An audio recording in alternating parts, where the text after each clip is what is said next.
I'm here to present my topic about Mohandas Ki Gandhi, or known as Mahatma. Mahatma Gandhi, born on October 2, 1869 in Porbandar, India, dedicated his life to non-violent civil disobedience.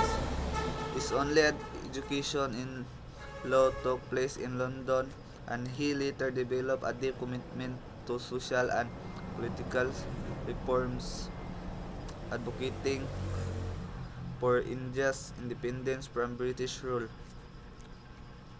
Si Mahatma Gandhi kay anak siya atong October 2, 1869 sa Porbandar, India dayon.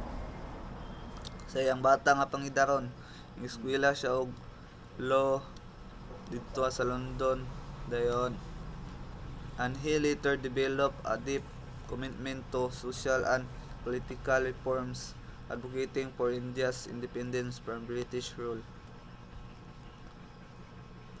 Works and writings of Mahatma Gandhi. Gandhi's influential works include The Story of My Experiments with Truth and Hind Swara, where he articulated his principles of nonviolence and satyagraha. His writing emphasized the importance of moral and ethical conduct in both personal and political spheres sa pag-pronounce ani dayon.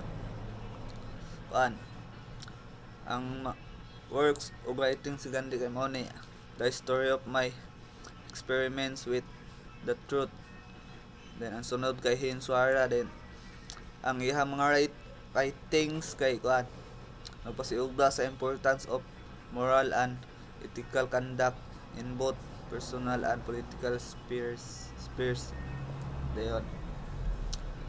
Virtues and values, non-violence, sunod truthfulness, sunod kay simplicity dayon. Principles, satyagraha or truth force, sunod swara or self-rule.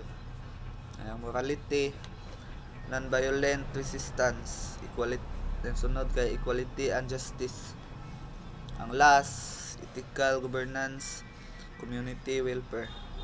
Then disquisition, be the change that you wish to see in the world. An eye for an eye only ends up making the whole world blind. That's all. Thank you.